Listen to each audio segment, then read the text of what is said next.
The Dust Devil caught Elias Grant by surprise, sending his already weakened horse stumbling over loose shale. He hit the Arizona ground hard, his vision swimming as blood trickled from a gash above his temple. 3 days without food, 2 without water, and now this. Sprawled in the Chiricahua foothills, with the sun beginning its merciless descent. His hand moved instinctively to his saddlebag, fumbling for the silver compass his father had given him. Maybe he could trade it. Maybe someone would. "Don't move." The voice was feminine, but commanding, spoken in accented English. Elias's eyes fluttered open to find 2 women kneeling beside him. The first had obsidian eyes that seemed to read his every thought, her long black hair woven with sage and leather cords. The second was younger, her face painted with ochre stripes, carrying a parfleche bag that smelled of medicinal herbs. Both wore traditional Apache dresses adorned with intricate beadwork that caught the fading light. "I can pay," Elias croaked, reaching again for his compass. "We don't want your silver." The older woman placed a firm hand on his chest, pushing him back down with surprising strength. "You're burning with fever, and that wound needs tending. Keep your trinkets." "Before you continue with this journey, I'd like to ask you something important. If you're enjoying this story, would you mind taking a moment to subscribe to the From Wild West channel and give this video a like? It truly means everything to us and motivates us to bring you more quality stories like this one. Also, I'm curious, where are you listening from right now? Please let me know in the comments. The women worked in silent coordination. The older one, who introduced herself as Nalin, cleaning his wound with water from a leather canteen, while the younger, Kaya, ground something in a stone mortar. Elias tried to sit up, embarrassment flooding through him. He'd been drifting for 6 months since the war ended. Too broken inside to return home to Tennessee, too proud to ask for help anywhere. And now here he was, helpless as a newborn foal. "I shouldn't impose," he mumbled. "I can make camp somewhere." "With what?" Kaya spoke for the first time, her voice carrying a hint of amusement. "Your dead horse? The canteen you left 3 miles back?" She gestured to the horizon, where his mare lay motionless.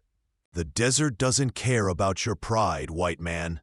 It only cares if you're smart enough to accept help when it's offered." Nalin applied a poultice to his forehead, her touch surprisingly gentle. "Our camp is 1/2 mile north, near the spring. You'll stay there tonight. In the morning, if you can walk, you can leave. If not..." She exchanged a glance with Kaya.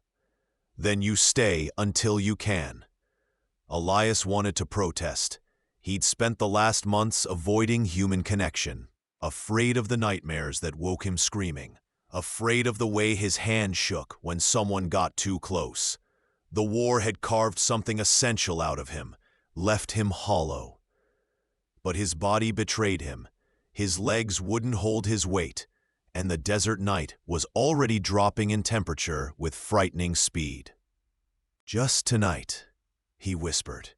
"We'll see," Nalin replied. They half-carried him to their camp, a small collection of wickiups nestled against a rock formation that provided shelter from the wind. A fire crackled in the center, and Elias noticed several other shelters nearby, though they appeared empty. Nalin caught his questioning look. "Our band scattered 2 moons ago when the army came. We stayed behind to gather medicine plants, to keep the old ways alive." Her voice carried a weight of sorrow. "Soon we'll join them, but not yet. The earth still has teachings to give." They settled him on a buffalo robe inside the largest wickiup, the structure's framework of bent willow branches, covered with canvas and hides. Kaya brought him a bowl of something that smelled like pine nuts and mesquite beans cooked with wild onions. His stomach cramped with hunger, but his hands shook so badly he nearly dropped the bowl. Without a word, Kaya took it from him and held it to his lips, waiting patiently between each sip. The simple act of kindness nearly undid him. Elias felt his throat tighten, moisture gathering in his eyes that had nothing to do with his fever. "Easy now," she murmured. "You've been alone too long. Your spirit forgot what it feels like to be cared for."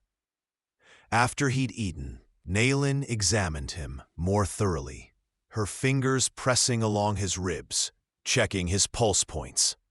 She frowned at what she found. "Your body is healing, but your heart—" She placed her palm flat against his chest. "Your heart beats wrong, out of rhythm with the earth. Whatever you've seen, whatever you've done, it lives in here like a stone." Elias turned his face away. He didn't want to talk about Shiloh, about the boy he'd bayoneted, who couldn't have been more than 16, about the way his best friend had died in his arms, calling for a mother who'd never answer. He'd spent 6 months running from those memories, and he wasn't about to spill them to strangers. "I'm just tired," he said. "You're dying," Kaya corrected bluntly. "Not your body, your spirit. We've seen it before in soldiers, both blue and gray. They walk around like ghosts, already buried inside." Finally, Naylin nodded. "Tonight, you sleep between us," she announced. "It's the coldest part of the year, and your fever will spike when the moon rises. Our body heat will keep you alive." "I can't, that's not—" Elias felt panic claw at his throat. He'd barely been able to stand, having the doctor examine him after his discharge. The thought of sleeping pressed between 2 women, no matter how innocent the circumstance, made his skin crawl with anxiety. "You can," Kaya said firmly, "and you will. This isn't about what you want, white man. This is about survival. We don't let people die when we can prevent it. That's not the Apache way. Your discomfort is small compared to your life." They arranged the sleeping robes, positioning Elias in the center. He lay rigid as a board, every muscle tensed as Naylin settled on his left and Kaya on his right. The wickiup was small enough that they had to press close, and Elias could feel the warmth radiating from both women, smell the sage smoke and juniper that clung to their hair. "Breathe," Naylin instructed. "Stop holding yourself like you're about to shatter. We won't hurt you." "I know that," Elias said, but his voice shook. "It's not you I'm afraid of." "Then what?" Kaya's breath was warm against his shoulder. "Myself. What if when the nightmares come—" He couldn't finish the sentence. Twice since the war ended, he'd woken to find he'd nearly strangled his bunkmates in some unconscious panic. He'd taken to sleeping alone after that. Couldn't risk hurting someone. Naylin's hand found his in the darkness, her grip strong and steady. "Then we'll wake you. We'll bring you back. That's what healers do. We pull people back from the dark places they wander." "But I don't deserve." "Deserve?" Kaya's voice carried an edge now. "You think the earth asks if the rain deserves to fall? If the seed deserves to sprout? You're here. You're alive. That's enough." They began to sing then, both women, a low chant in Apache that Elias didn't understand but felt in his bones.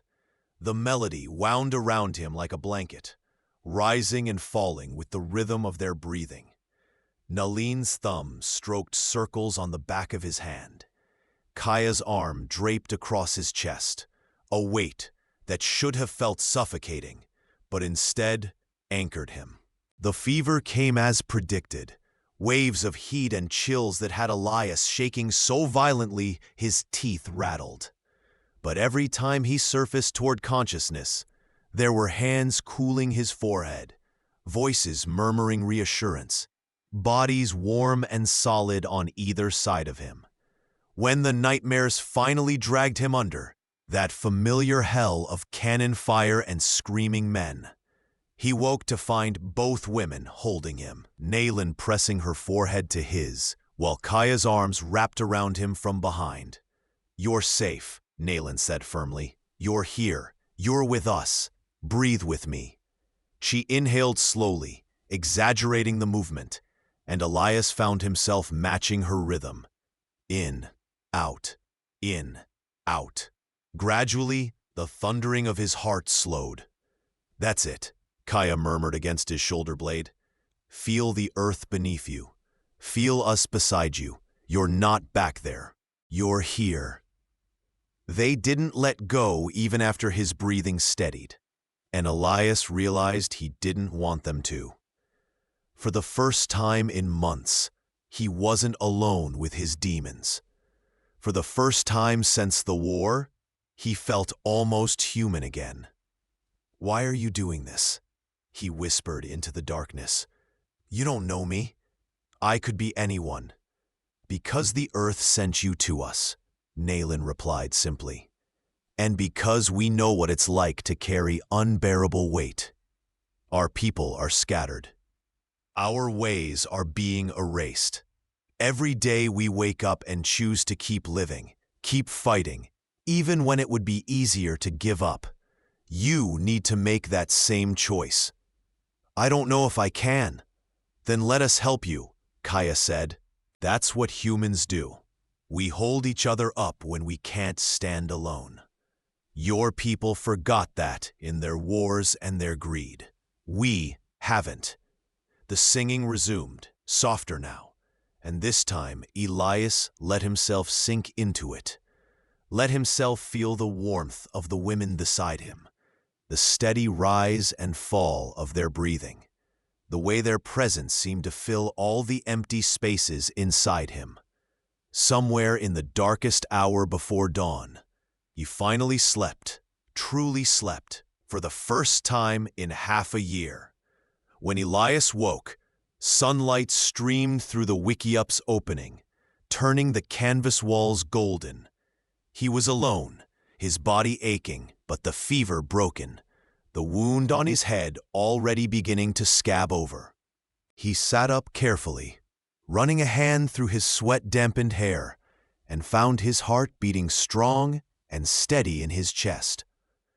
Not racing with panic, not stuttering with fear, just beating. He emerged from the shelter to find Nayland tending the fire, while Kaya ground corn in a stone medite. They looked up at his approach, and something in their faces told him they saw the difference in him too. "Your heart," Nayland said, tilting her head, as if listening to something only she could hear. "It beats with the earth again."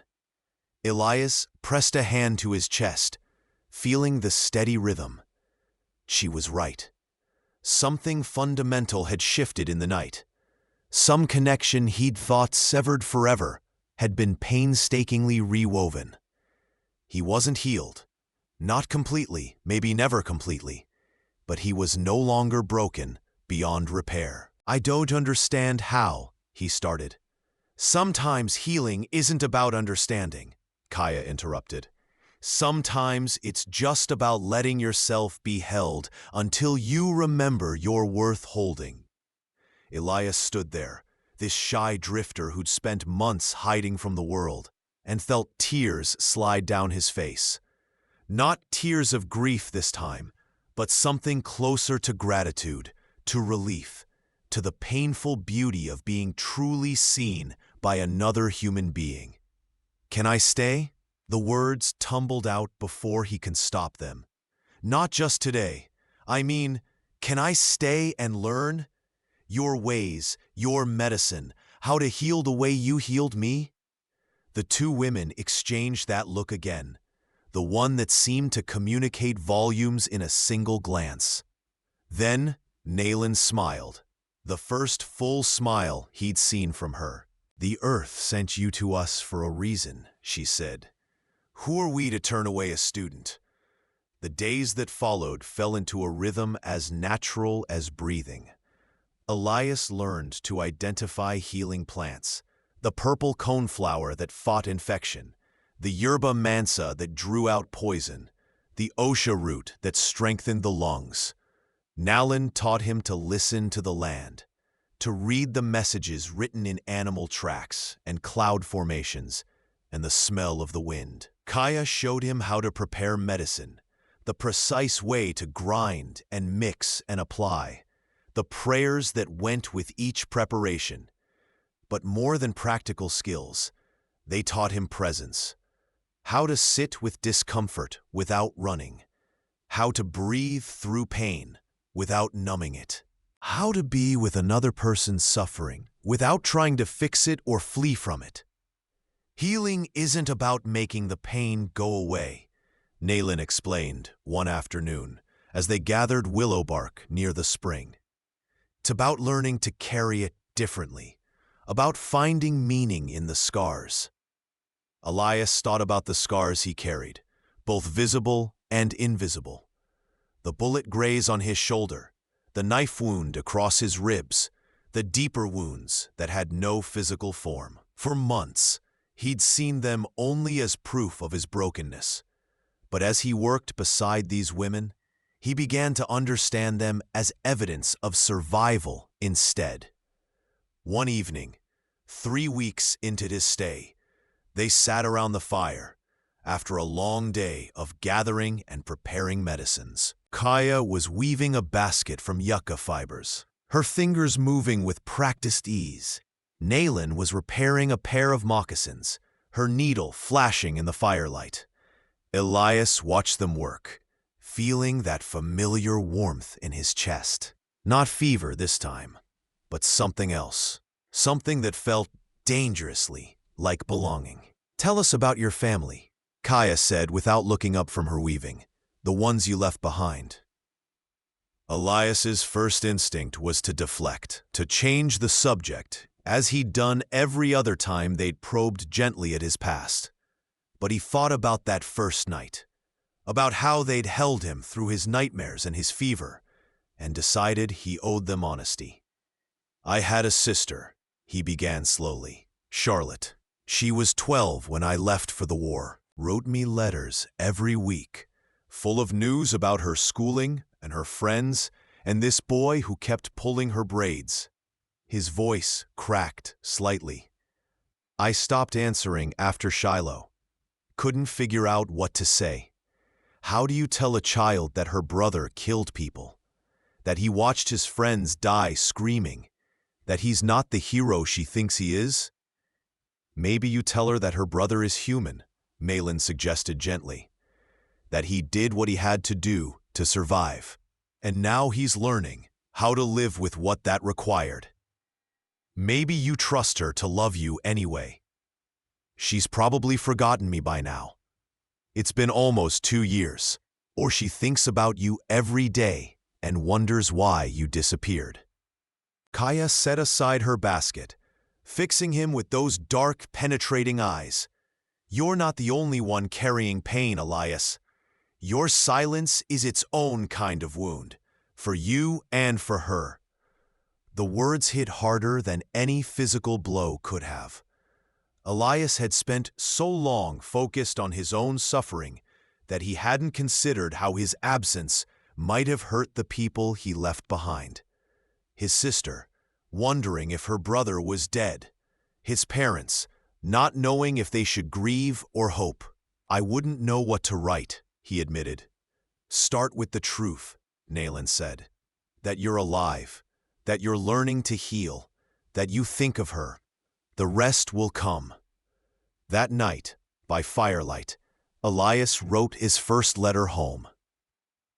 His hand shook so badly that the words came out nearly illegible, but he persevered, covering 2 full pages with everything he couldn't say before. He told Charlotte about the desert, about the Apache women who'd saved his life, about learning to breathe again. He didn't hide the darkness, didn't pretend the war hadn't changed him. But he also wrote about hope, about second chances, about finding family in unexpected places. When he finished, he looked up to find both women watching him with something like pride in their expressions. "Better?" Kaya asked. "Better," Elias confirmed, feeling lighter than he had in months. The trouble came on a Tuesday morning when 3 white men rode into camp, leading a string of cavalry horses. Elias recognized the type immediately. Buffalo hunters by the look of their weathered clothes and heavy rifles.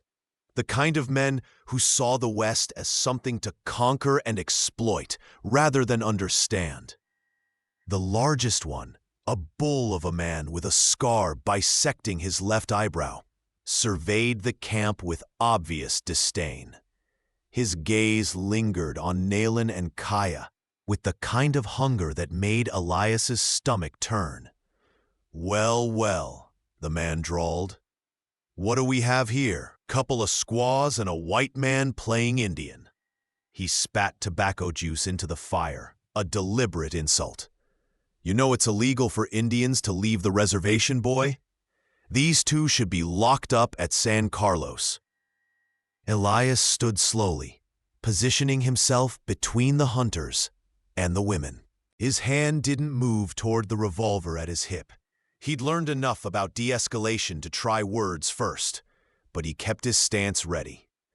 "They're healers," he said evenly. "They're not bothering anyone. You should move along." The scarred man's lips curled into a sneer. "See? That's where you're wrong. The Army's offering $50 a head for renegade Apaches, and I count 2 heads right here that could put gold in my pocket. They're not renegades. They're medicine women gathering plants. Don't care what they're gathering. Care about that bounty." The man's hand moved toward his rifle. "Now you can step aside peaceful-like, or I can move you. Your choice." Time seemed to slow. Elias saw Kaya's hand inching toward the knife at her belt, saw Nayland's subtle shift into a defensive position. He thought about the war, about all the violence he'd sworn he was done with, about the peace he'd found here in these quiet weeks of healing. But he also thought about that first night, about how these women had saved his life when they could have left him to die, about the way they'd held him through his nightmares and taught him to breathe again, about how they'd given him back his humanity when he'd lost all hope of finding it. "No," Elias said quietly. "I don't think I will step aside." The hunter's eyes narrowed. "You willing to die for a couple of savages?" "They're not savages. They're the best people I've ever known." Elias's voice was steady now, certain, and yes, if it comes to that, I'm willing to die before I let you touch them. For a long moment, nobody moved. The other 2 hunters shifted nervously, clearly not as committed to violence as their leader. The scarred man's hand tightened on his rifle, his jaw working as he calculated the odds. Then Kaya spoke, her voice carrying across the campsite with unexpected authority. "You should know that we've already sent word to Fort Bowie about men hunting Apaches for bounty. The new commander, he doesn't approve of such things, thinks it interferes with the treaty negotiations. You shoot anyone here today, and you'll have the full weight of the United States Army coming down on you." It was a bluff. Elias knew they'd had no contact with the fort, but it was delivered with such confidence that the hunters hesitated. The scarred man's eyes flicked between the 3 of them, reassessing. "This isn't over," he finally growled. "You can't protect them forever." "Don't need forever," Elias replied. "Just need today." The hunters wheeled their horses around and rode off, but Elias knew Kaya was right about one thing. This wasn't over. As long as bounties were offered and men were willing to kill for them, Nayland and Kaya would never be safe. After the riders disappeared into the scrub brush, Nayland placed a hand on Elias's shoulder. "You didn't have to do that." "Yes," he said simply. "I did." That night, they held council around the fire. Nayland and Kaya had already been planning to rejoin their scattered band, but the hunter's appearance had made the timing more urgent. They would leave at first light, heading northeast toward the Mogollon Rim, where the terrain was rougher and easier to disappear into. "You should come with us," Kaya said to Elias. "If those men come back and find you alone, they might take out their anger on you instead." Elias stared into the flames, turning the idea over in his mind. A month ago, he would have run from such a suggestion. The thought of committing to anything, of binding himself to other people and their struggles, would have sent him spiraling into panic. But a month ago, he'd been dying inside, his heart beating out of rhythm with the earth. These women had taught him that healing wasn't a solitary journey, that strength came from connection rather than isolation, that love wasn't weakness, but the bravest choice a person could make. "I'll come," he said, "if you'll have me. Not just for protection, but because I belong here, with you, learning from you, however long you'll let me stay." Nayland smiled, that full, warm smile that still felt like a gift every time he saw it. "We were hoping you'd say that."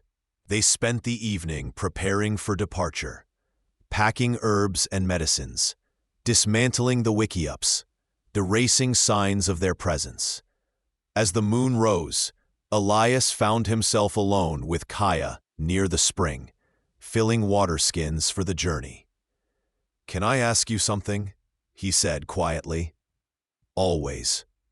"That first night, when you made me sleep between you, did you know that it would heal something in me?" Kaya tilted her head, considering. "We knew you needed to remember what it felt like to be safe with another person, to be vulnerable and not have it used against you. Whether we knew it would heal you," she shrugged. "The earth works in mysterious ways. Sometimes you plant a seed without knowing what will grow." "Well, something grew," Elias said. "Something I thought was dead forever." "Not dead," Kaya corrected gently. "Just dormant, waiting for the right conditions to bloom again." She reached out and took his hand, her calloused fingers intertwining with his. It was a simple gesture, but it carried the weight of everything they'd shared. The healing and the learning, the fear and the courage, the slow rebuilding of a broken man's spirit. "Thank you," Elias whispered, "for not giving up on me." "We could see who you were underneath all that pain," Kaya replied. "We just had to help you remember too." They traveled for 3 weeks, moving through canyons and across mesas, following paths only Nayland and Kaya knew. Elias learned to read the landscape the way they did, to find water in impossible places, to move through the land without leaving tracks. They encountered other small Apache bands, sometimes camping together for a few days before dispersing again, always staying mobile, always vigilant. Elias also learned their language, haltingly at first, but with increasing fluency. He learned their stories, their songs, the names of their ancestors, and the history of their people. He came to understand that healing wasn't just about treating physical ailments. It was about preserving culture, maintaining connection, keeping alive the knowledge that colonization tried so hard to erase. One evening, after they'd made camp in a small canyon with good water and defensible positions, Nayland pulled Elias aside. "You're different," she observed. "When we found you, your spirit was like smoke, barely there, about to disperse into nothing. Now you're solid again, grounded. "That's because of you," Elias said. "Both of you. You gave me a reason to keep going."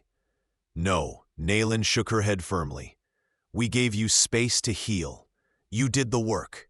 You chose to keep breathing, to keep learning, to keep growing.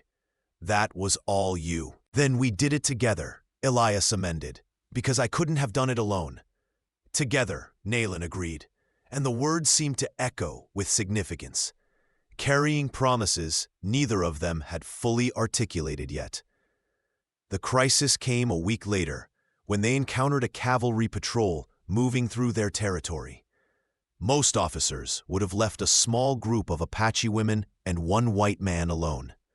But the lieutenant in charge had a reputation for cruelty, for seeing every native person as an enemy combatant, regardless of their actual actions. They tried to avoid detection, but one of the younger soldiers spotted them and raised the alarm. Within minutes, they were surrounded by 15 armed men on horseback, rifles trained on them from all sides. "Identify yourselves," the lieutenant barked. "Healers," Nayland responded in English, her hands raised to show they were unarmed.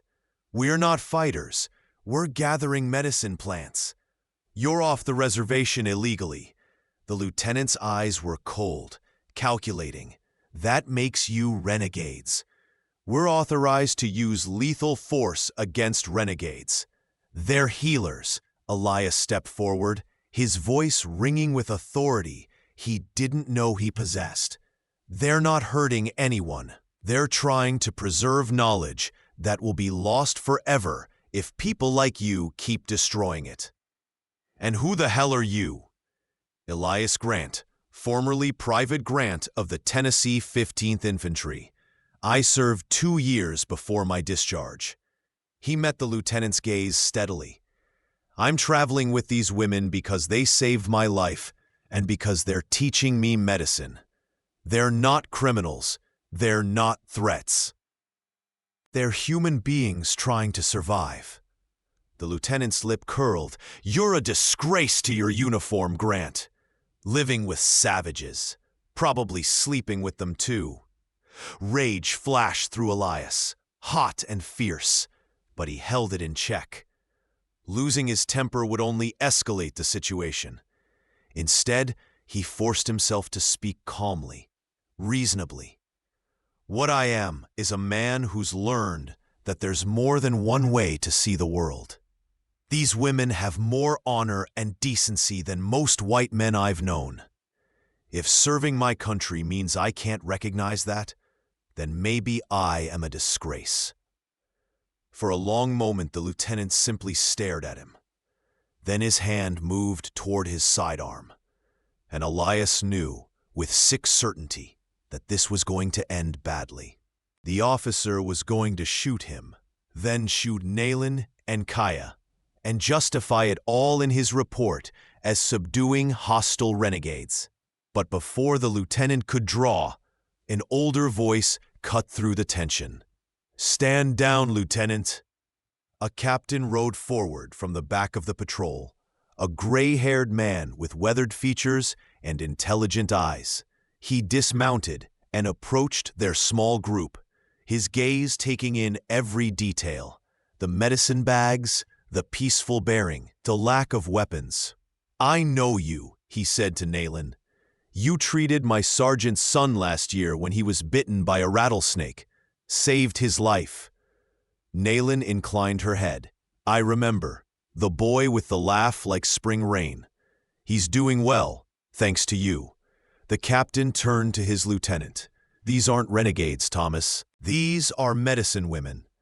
There's a difference, even if Washington doesn't understand it." He paused, then made a decision. "We're going to escort them north, to the edge of our patrol territory. After that, they're on their own. Any objections?" The lieutenant's jaw clenched, but he holstered his weapon. "No, sir." "Good."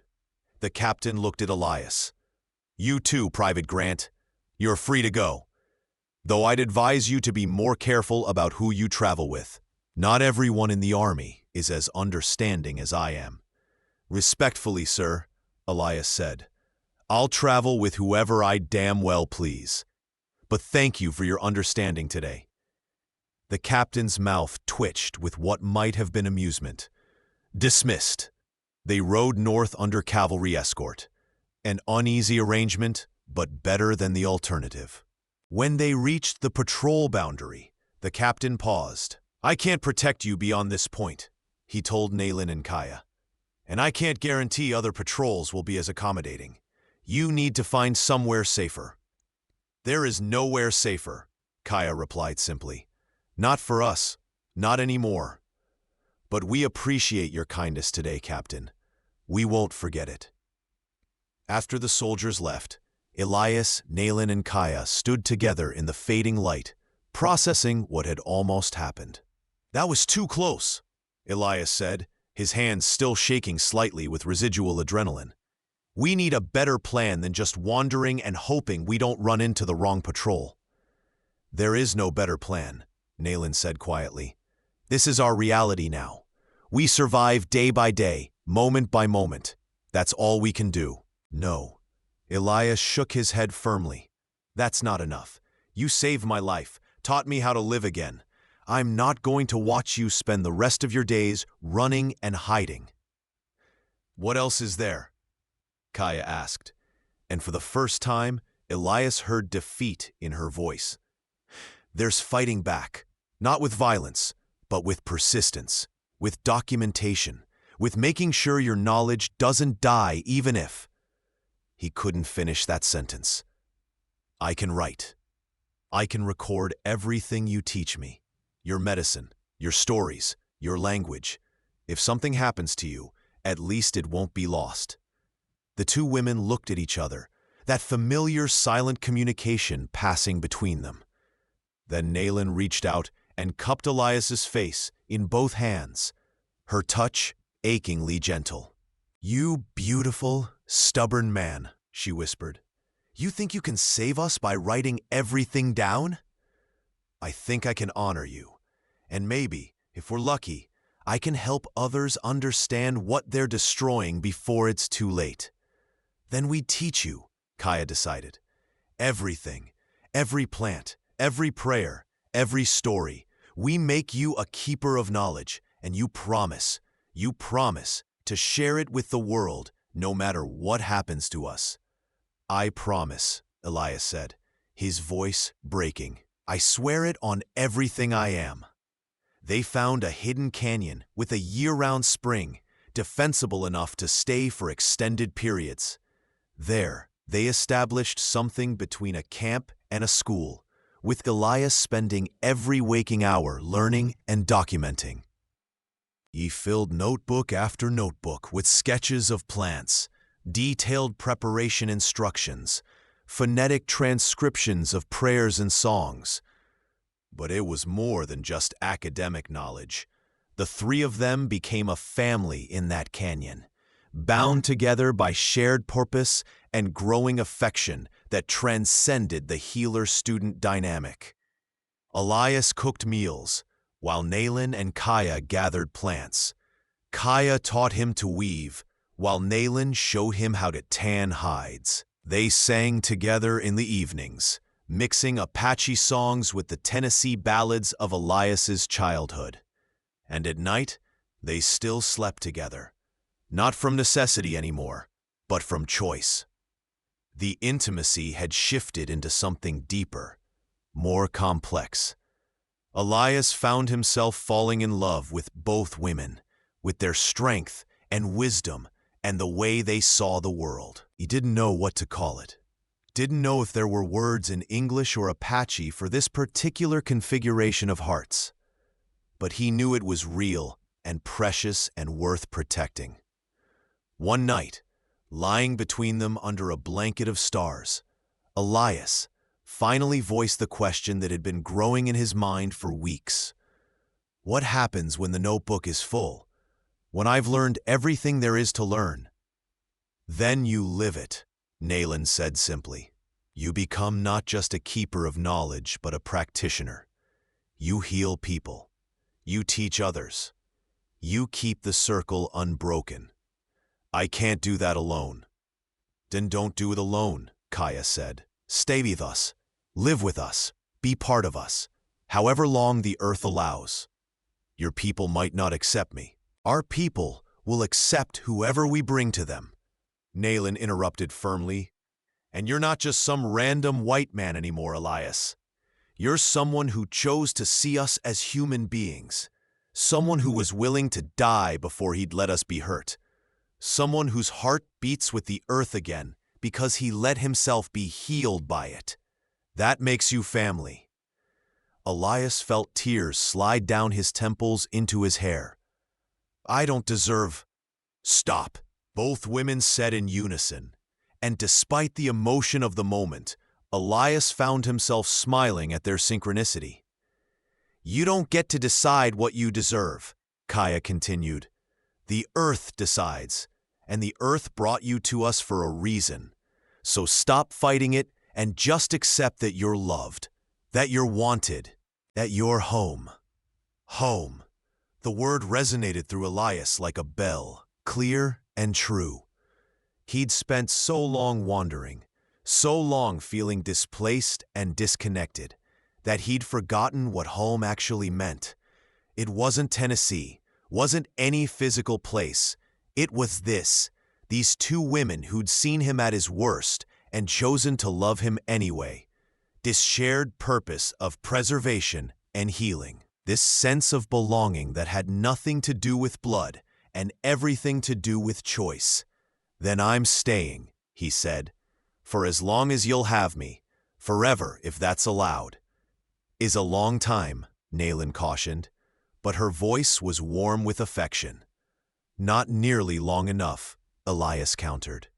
They sealed the promise the way they sealed everything important, together, with touch and breath and the silent language of bodies that trusted each other completely. And when they finally slept, Elias's heart beat steady and strong, perfectly synchronized with the earth beneath them, and the women pressed against his sides. The seasons turned.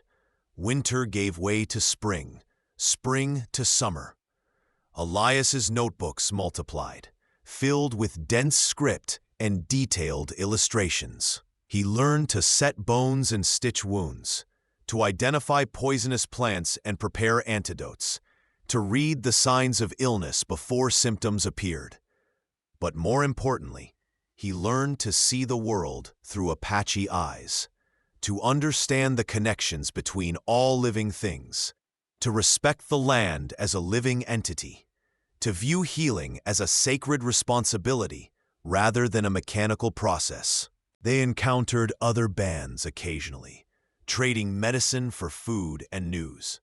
Word spread about the white man, who lived with healers, who spoke Apache with a Tennessee accent, who could treat rattlesnake bites and arrow wounds with equal skill.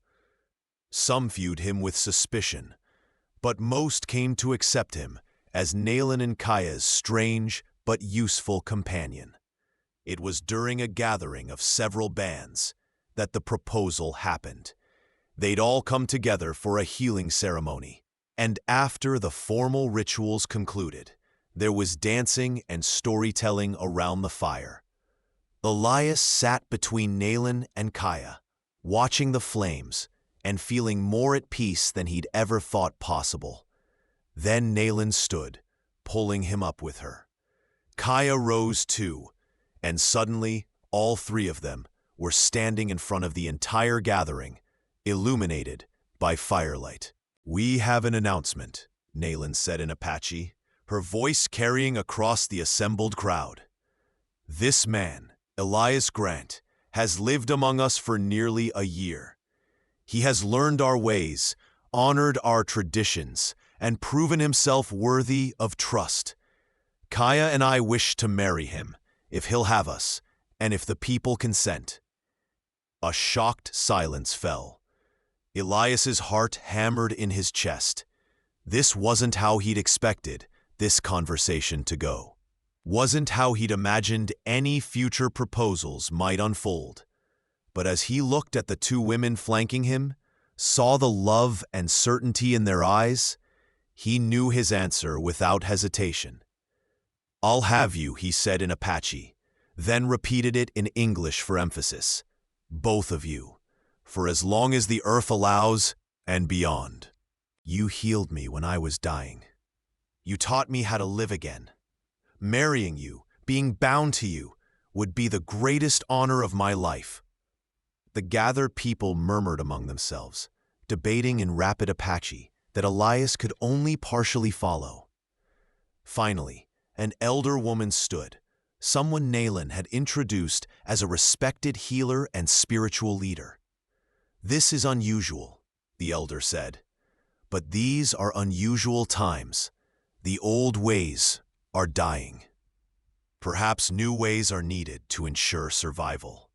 If Nayland and Kaya believe this man's heart is true, if they believe he will honor our people and protect our knowledge, then I consent to this union." Others voiced their agreement, though not everyone was enthusiastic. But the overall consensus leaned toward acceptance, toward a willingness to try something different in hopes of preserving what might otherwise be lost. The ceremony happened 3 days later, at dawn, with both Apache traditions and elements Elias suggested from his own Tennessee upbringing. Nayland wore a dress adorned with hundreds of shell beads that chimed softly when she moved. Kaya's hair was woven with turquoise and silver. Elias had nothing fancy to wear, but Nayland's uncle had gifted him a traditional shirt decorated with intricate beadwork. They stood together, facing east, toward the rising sun, as the elder spoke blessings in Apache, and Elias repeated vows in both Apache and English. There were no rings. That wasn't the Apache way, but Nayland gave him a medicine bag to wear around his neck, filled with herbs and stones meant to protect and strengthen. Kaya gave him a knife she'd made herself, its handle wrapped in leather she'd tanned and decorated. "These gifts are not possessions," the elder explained. "They are responsibilities. The medicine bag reminds you to continue healing. The knife reminds you to protect. By accepting them, you accept the weight of being bound to these women and to our people." "I accept," Elias said clearly. "I accept all of it." When the ceremony concluded, the three of them walked away from the gathering together, heading up a small rise to watch the full sunrise alone.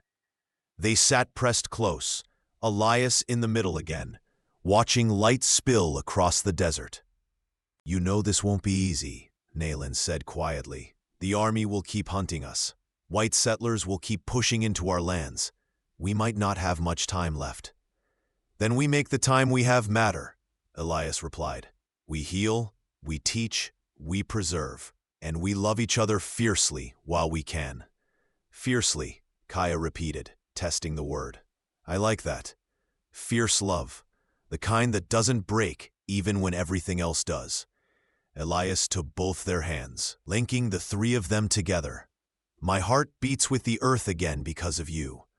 I'll spend the rest of my life making sure that rhythm doesn't falter, making sure your knowledge lives on, making sure the world knows what it tried to destroy." "Together," Nayland said. "Together," Kaya echoed.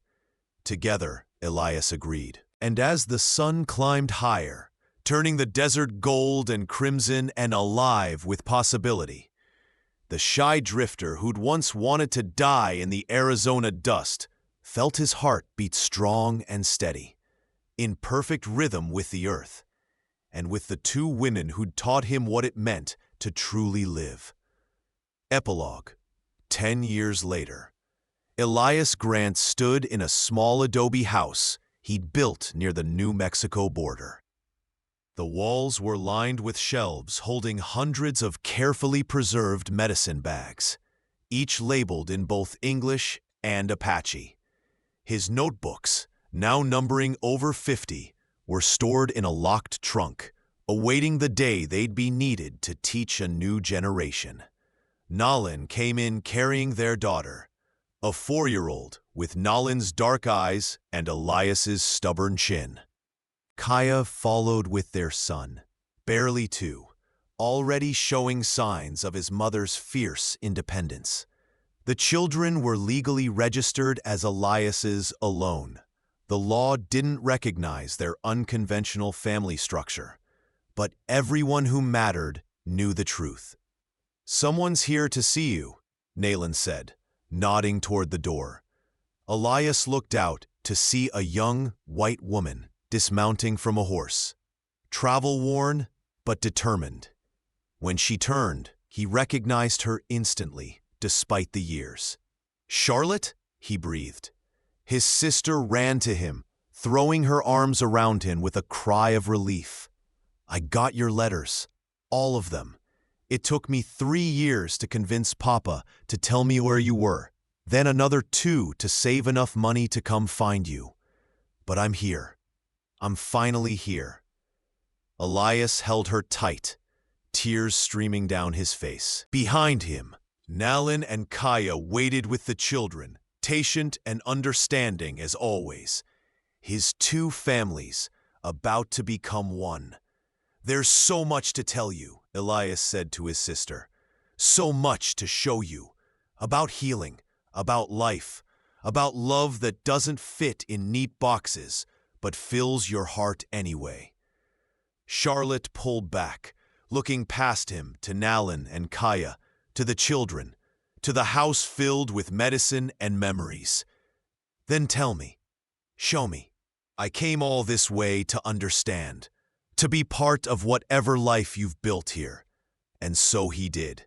He told her about dying in the desert and being reborn through the compassion of 2 Apache healers. About sleeping between them that first night, feeling his heart learn to beat with the earth again. About falling in love not once but twice. About learning that family was choice and purpose. I'd love to know where you're enjoying this tale from. Are you listening at home, during your commute, or perhaps while working? Please subscribe to the From Wild West channel and share your thoughts in the comments below. What did you think of Elias, Nalin, and Kaya's journey? Your feedback means the world to us.